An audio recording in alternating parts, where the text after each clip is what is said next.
Assalamualaikum warahmatullahi wabarakatuh. Salam sejahtera untuk kita semua. Perkenalkan, nama saya Bonifasius Danang Haryosono, mahasiswa S1 Teknik Sipil Universitas Diponegoro, Semarang.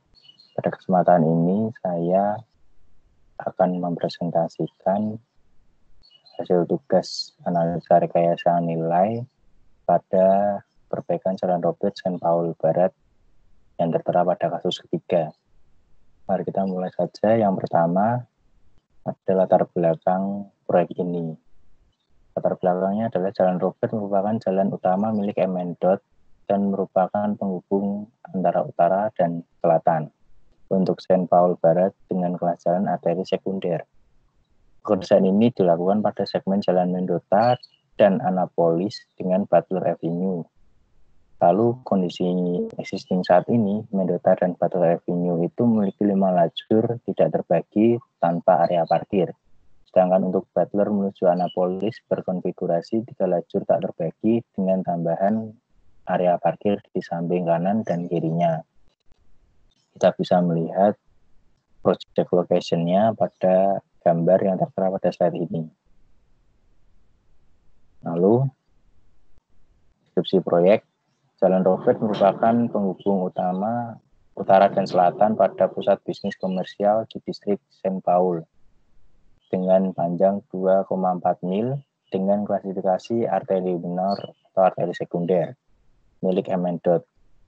Dari Jalan Mendota di bagian selatan menuju Butler Avenue, di bagian utara Jalan Robert ini memiliki 5 lajur terbagi tanpa area parkir yang sudah dijelaskan pada slide sebelumnya, dengan lintas harian rata-rata itu 16.000 sampai 26.000 kendaraan. Sedangkan dari Butler menuju Annapolis itu memiliki 3 lajur tidak terbagi, tetapi dengan lahan parkir di kanan dan kirinya, dengan lintas harian rata-ratanya mencapai 16.000 kendaraan. Kita bisa melihat di gambar pada slide yang tertera ini. Lalu sepanjang Jalan Robert, kira-kira 2/3 dari selatan itu banyak akses jalan keluar masuk, dan pada area tertentu pada antara akses jalan masuk ini hanya 50 kaki. Karena jalan yang sangat dekat inilah kecelakaan sepanjang Jalan Robert ini lebih tinggi daripada jalan lain di area tersebut.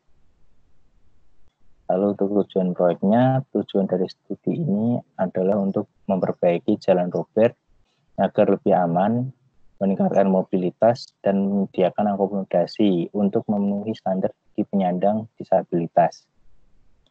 Proyek ini juga akan merekonstruksi saluran pembuangan, mengganti perampuan, serta menambah atribut pemandangan jalan. Proyek ini juga dimaksudkan untuk meningkatkan keseluruhan panjang Jalan Robert di St. Paul Barat dalam 4 kategori, yaitu infrastruktur, keamanan, keindahan, dan layanan transit.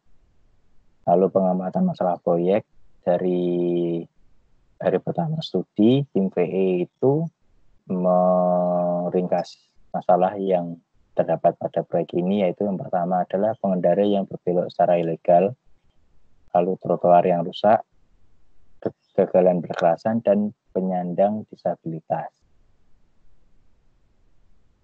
VE sendiri itu dilakukan pada September 2013 dengan tahap desain sudah mencapai 60%. Lalu studi VE yang dilakukan itu mencakup menerapkan prinsip dan praktek rencana kerja value engineering, melakukan jajak pendapat dan mengevaluasi kemungkinan peluang keuntungan, menggunakan cara pandang baru untuk mencari pendekatan atau inovasi konstruksi, dan mengidentifikasi potensi nilai tambah dan peluang penghematan biaya. Lalu di sini kita bisa melihat cost estimate summary-nya dengan nilai construction totalnya 16,47 M US dollar. Project cost estimate-nya tim VE telah diberikan estimasi biaya desain sebelum studi. Tim VE itu mencatat bahwa jumlah dalam estimasi biaya tidak mencerminkan 60% tinjauan desain rencana, dan perkiraan saat ini belum terupdate dalam memperhitungkan cakupan yang ditambahkan. Apabila memungkinkan, tim VE menggunakan harga penawaran unit yang disediakan dalam perkiraan biaya dan memperoleh jumlah dari rencana 60%. Lalu untuk analisis proyek yang pertama itu tim VE menggunakan cost model, yaitu membuat model biaya dari perkiraan biaya yang diberikan. Model biaya ini disusun untuk mengidentifikasi elemen konstruksi utama atau kategori perdagangan dan persen dari total biaya proyek untuk item biaya yang signifikan. Dapat kita lihat di samping ini diagram cost modelnya yang berisi item-item pekerjaan proyek beserta persentase persen biaya dari total keseluruhan proyek. Dan dapat ditarik kesimpulan dari diagram cost model ini lebih dari 50% dari proyek itu digunakan untuk pekerjaan rekonstruksi jalan dan pemandangan jalan, diantaranya meliputi pencahayaan. Lalu yang kedua ada performance atribut atau atribut kerja. Itu di sini atribut kerja itu berisi mainland operasi utamanya, lalu ada operasi lokal, ada perawatan, lalu ada dampak konstruksi, dampak lingkungan, serta jadwal proyek. Dari atribut kerja tadi itu disusun matriks yang bisa kita lihat di tabel keempat ini. Dan analisis setelahnya digunakan adalah analisis fungsional. Fungsi utamanya yang diidentifikasi oleh tim VE adalah mengurangi konflik, mengurangi tabrakan, meningkatkan citra koridor, mengakomodasi pengguna, mengurangi kemacetan, meningkatkan mobilitas, mengurangi biaya pemeliharaan, serta meningkatkan vitalitas ekonomi. Dari yang sudah saya sampaikan analisis fungsional tadi, kita dapat membentuk tabel analisis fungsional supaya kita bisa melihat besarnya biaya dan persentase biaya yang digunakan dari setiap item pekerjaan di proyek ini. Lalu di sini kita juga bisa melihat diagram pajak digunakan pada proyek ini dengan metode HNY. Dan ini untuk tahap konstruksi pas diagramnya. Dan di sini kita untuk tahap terakhir yaitu evaluasi. Dari tim VE itu memberikan nilai atau peringkat menggunakan nilai angka dari nilai 5 yang peluang paling besar digunakan atau paling baik sampai nilai 0 dengan peluang yang tidak bisa digunakan. Tim VE sudah menyusun 32 ide, tetapi hanya yang digunakan itu fungsi utama idenya itu meliputi 4 saja, yaitu pemeliharaan lalu lintas untuk koridor maksud saya, lalu pemeliharaan lalu lintas untuk usaha, relokasi utilitas, dan peningkatan kemampuan pembangunan. Lalu rekomendasi untuk VE dari evaluasi tadi itu yang pertama ada menggunakan lalu lintas barrel, lalu kontraktor itu mengadakan pertemuan mingguan dengan para pebisnis yang berada di daerah tersebut, lalu relokasi utilitas pertama, mitigasi resiko untuk utilitas kontrak terpisah, sama persetujuan inovatif. Lalu tahap rekomendasi tadi diringkas menjadi tabel ini sehingga kita bisa melihat penghematan biaya, jadwal tabungan, serta persentase prestasi yang dapat dihasilkan dari analisis tim VE. Rekomendasi yang pertama itu menggunakan lalu lintas barrel. Dapat kita lihat di sini keuntungan menggunakan lalu lintas barrel. Maksud saya rekomendasi menggunakan lalu lintas barrel untuk mengganti penghalang beton dengan barrel lalu lintas karena banyaknya pekerja konstruksi di situ yang langsung bersebelahan dengan arus lalu lintas di Jalan Robert. Makanya digunakan berlalu lintas. Keuntungannya adalah mengurangi biaya, mengurangi durasi konstruksi, mudah menggeser lalu lintas, serta lebih mudah menyesuaikan akses melalui zona pekerja untuk bisnis lokal. Lalu kekurangannya itu tidak ada pemisahan positif antara pekerja dan lalu lintas. Dengan biaya yang dapat dipangkas atau dihemat sebesar yang tertera pada tabel. Lalu pada tahap rekomendasi yang pertama ini penghematan biayanya secara total itu dapat kita lihat juga tertera pada tabel ini.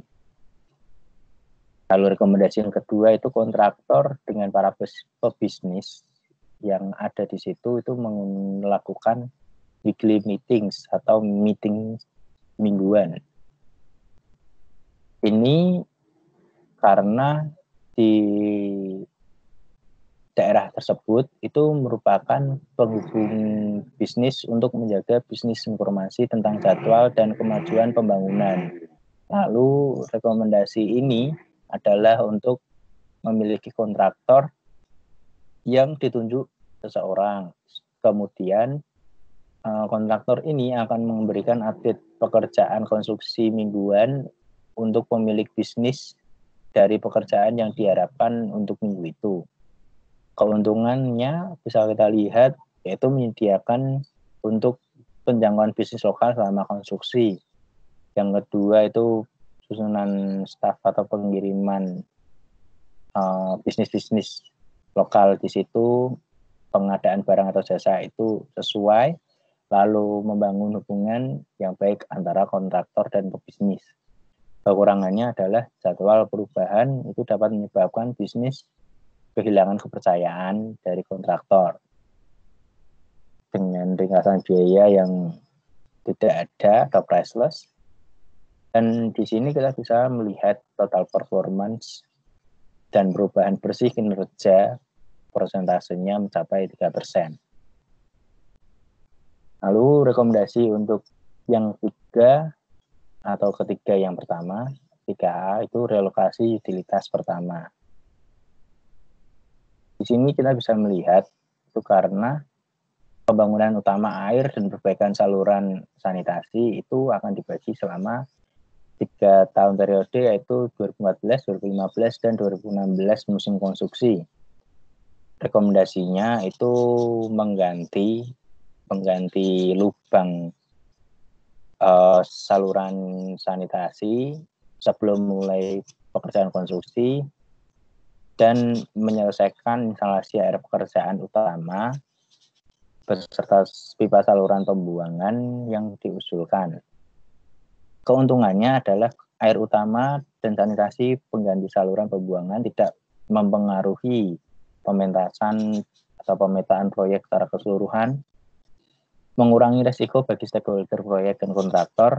Di atas tanah sambungan layanan air sementara adalah risiko besar untuk kontraktor, menghapus koordinasi dengan senpol layanan daerah air sisa tanggung jawab kontraktor, menghilangkan kebutuhan untuk rute memutar selama musim konstruksi pertama, menyediakan sebuah proyek yang lebih cocok untuk kontraktor dan subkon, lalu harus menghilangkan pekerjaan di 2017. Dengan kekurangannya yaitu beberapa akses bisnis itu akan terdampak. Ringkasan biayanya tidak ada biaya yang bisa